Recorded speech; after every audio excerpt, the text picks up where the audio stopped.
வணக்கம். அம்மா உங்களுக்கு நான் கதை சொல்ல வந்துட்டேன். அதாவது 3 பன்றி குட்டிகள், தாய் பண்ணி, அதுக்கு 3 குட்டிகள். காட்டில் அது என்ன பண்ணுது, தன்னுடைய புதர்களில் மண்ணுக்கு அடியில் கிடைக்கக்கூடிய கிழங்குகள், அதாவது இந்த பனங்கிழங்குன்னு சொல்லுவாங்க, பீட்ரூட்டு, இந்த கேரட்டு, இந்த நிலக்கடலை, இந்த மாதிரி காட்டு கிழங்குகள் நிறையா கிடைக்கும்.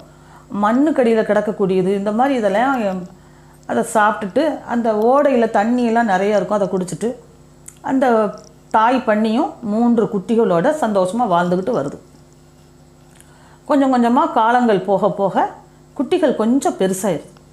அதுகளுக்கு கொஞ்சம் விவரம் தெரியுது. தாய் சொல்லி கொடுக்குது, தண்ணின்னா குடிக்கிறதுக்கு ஓடை பக்கம் எங்கே போகணும், எங்கே கிழங்குகள் கிடைக்கும், சாப்பாடு எங்கே கிடைக்கும், எதிரிகள் வந்தால் நம்ம எங்கேயெல்லாம் ஓடி மறையலாம், இல்லை யார்கிட்டையெல்லாம் நம்மளால் எதிர்த்து போராடலாம் அப்படின்ற சில விஷயங்கள். மழை பெஞ்சால் எங்கே போய் நம்ம ஒளிஞ்சுக்கணும், வெயில் அடித்தா எங்கே போய் நம்ம புதரில் அடைஞ்சுக்கணும், இப்படி எல்லா விஷயங்களையும் கொஞ்சம் கொஞ்சமாக தாய் பண்ணி என்ன செய்யுது, குட்டிகளுக்கு நல்லா சொல்லி கொடுத்துருது. 3 குட்டிகளும் நல்லா வளர்ந்து பெருசாகிடுச்சு. இப்போ அம்மா பன்றி என்ன சொல்லுது, குட்டிகளை 3ஐயும் கூப்பிடுது. எப்பா நீங்கள் 3 பேருமே பெருசாகிட்டீங்க, பெரிய ஆளாக வந்துட்டீங்க, இன்னும் அம்மாக்கிட்டேயே நீங்கள் ஒண்டிக்கிட்டே இருந்தால் இந்த வெளி உலகம் உங்களுக்கு தெரியாது. நீங்கள் என்னையை விட்டு கொஞ்சம் தூரம் தள்ளி போய் ஒரு பயணம் பண்ணிட்டு வாங்க. கொஞ்சம் தூரம் போகணும், நடந்து போங்க. ரொம்ப தூரம் உங்களால் எவ்வளோ தூரம் போக முடியுமோ அவ்வளோ தூரம் என்னையை விட்டு பிரிஞ்சு நீங்கள் போங்க. உங்களால் எங்கெங்கே சமாளித்து ஒரு மாதம் 2 மாதம் கழித்து, இல்லை கொஞ்ச நாள் கழித்து என்னையை பாருங்கள். நீங்கள் வெளி உலகத்தை கண்டிப்பாக தெரிஞ்சுக்கணும். இப்படி என் கூடயே இருந்தால் எப்படி அப்படின்னு சொல்லி தாய் பண்ணி சொல்லுது. உடனே 3 பன்னிக்குட்டிகளும் யார் புத்திசாலி, நீங்கள் 3 பேத்தில் நீங்கள் யார் புத்திசாலி அப்படின்றத நான் பார்க்கணும். இல்லை நீங்கள் 3 பேருமே புத்திசாலியாக இருந்தாலும் எனக்கு ரொம்ப சந்தோஷம்தான், வெளியில் போயிட்டு வாங்க அப்படின்னு சொல்லிடுது. உடனே சரின்ட்டு 3 குட்டியும் அவங்க அம்மாக்கிட்ட சொல்லிவிட்டு போயிடுதுங்க. 3 குட்டியும் என்ன செய்யுது, அப்படியே நடந்து ரொம்ப தூரம் போய்கிட்டே இருக்கு. அதுகளுக்கு தண்ணி தவிச்சிச்சுன்னா அந்த ஓடையில் தண்ணியை குடிக்கிறது, கிழங்குகளை சாப்பிட்றது, புதர்களில் தூங்குறது, இப்படிமா ரொம்ப தூரம் போய்கிட்டே இருக்குது. அது வாட்டுக்கு போய்கிட்டே இருக்குது. கால் எந்தெந்த பக்கத்தை போகுதோ, பாதை எங்கெங்கே இருக்கோ அங்கெல்லாம் அப்படி போய்கிட்டே இருக்குது.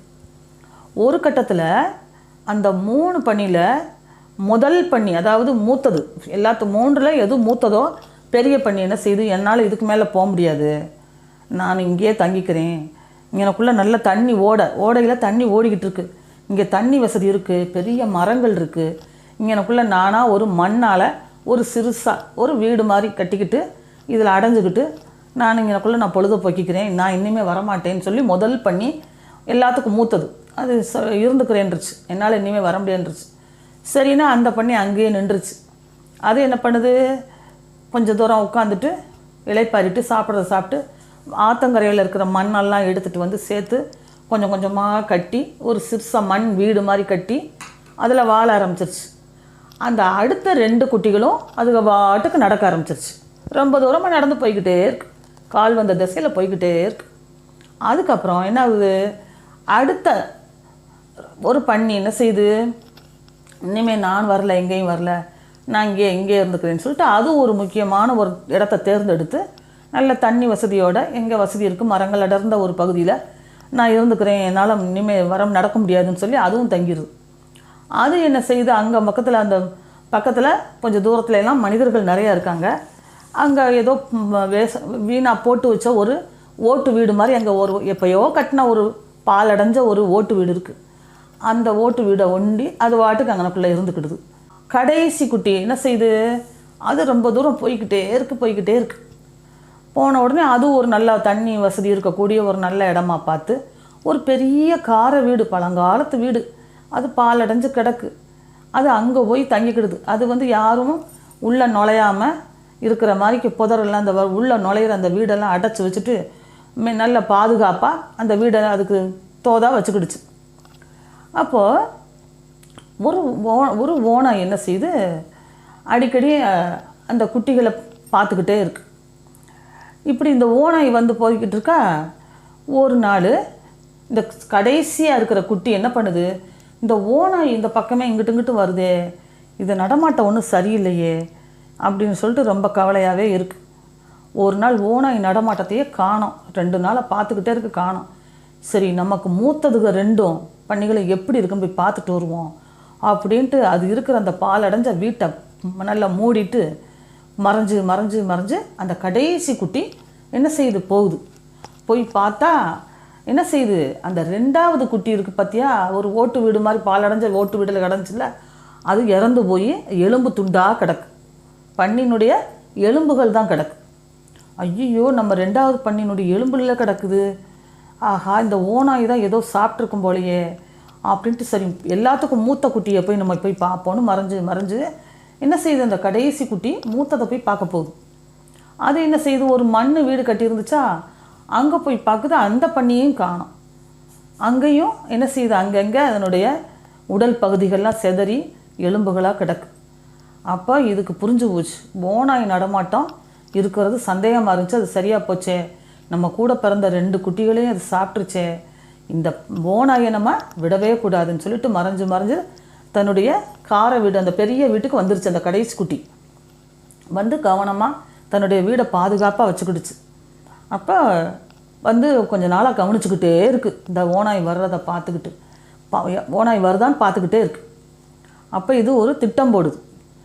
அப்போ அந்த ஓனாயும் வந்துடுது, வந்து கதவை வந்து அந்த ஓனாய் வந்து அந்த வீட்டுக்குள்ளே வர்றதுக்கு போட்டு முயற்சி பண்ணிக்கிட்டே இருக்குது. அப்போ இந்த ஓனாய் அங்கே எங்கே ஓடிக்கிட்டு தப்பிக்கிட்டு இருக்கிறத பார்த்துருது இந்த கடைசி பன்னிக்குட்டி.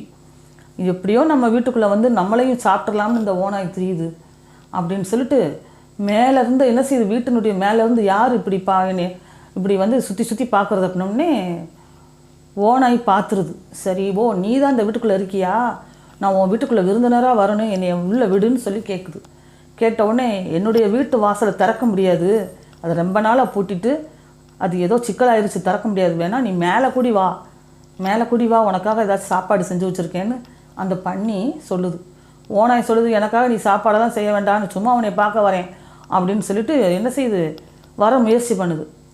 இந்த கடைசி பன்னிக்குட்டி என்ன செய்யுது, அது வர்ற வழியில் நிறைய குச்சிகள், அது ஏற்கனவே திட்டமிட்டுருக்கா, அதனால் விறகுகள் நிறைய குச்சிகளை எல்லாம் பொறுக்கி வச்சு தீ மூட்டி ஒரு நிறைய தீ எரிக்கிற மாதிரி ஒரு அது குதிக்கிற இடம் பார்த்து தீயை மூட்டி வச்சிருது. அது மலை மலை மலை மலை மலைன்னு எரிஞ்சுக்கிட்டு இருக்கு.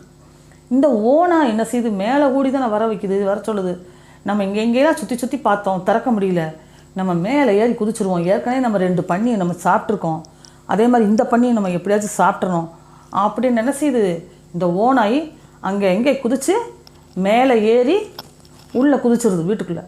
அங்கே ஏற்கனவே இந்த கடைசி குட்டி என்ன பண்ணுது, தீ மூட்டி வச்சுருக்கா, அந்த ஓனாய் என்ன செய்யுது, இந்த தீக்குள்ளே விழுந்துருது. மேலெல்லாம் அதுக்கு காயம், மூஞ்சியெல்லாம் காயமாயிருது, உடம்பெல்லாம் தீ காயமாகி கத்தி கதறிடுது. உடனே பன்னி என்ன செய்யுது, அந்த வாசக்கதவெல்லாம் திறந்து விட்டுருது. அது என்ன செய்யுது, தீ காயத்தோடு வெளியில் போய் விழுந்துருது. அது ரொம்ப நாளாக என்ன செய்யுது, அப்படியே துடிச்சுக்கிட்டே கிடக்கு.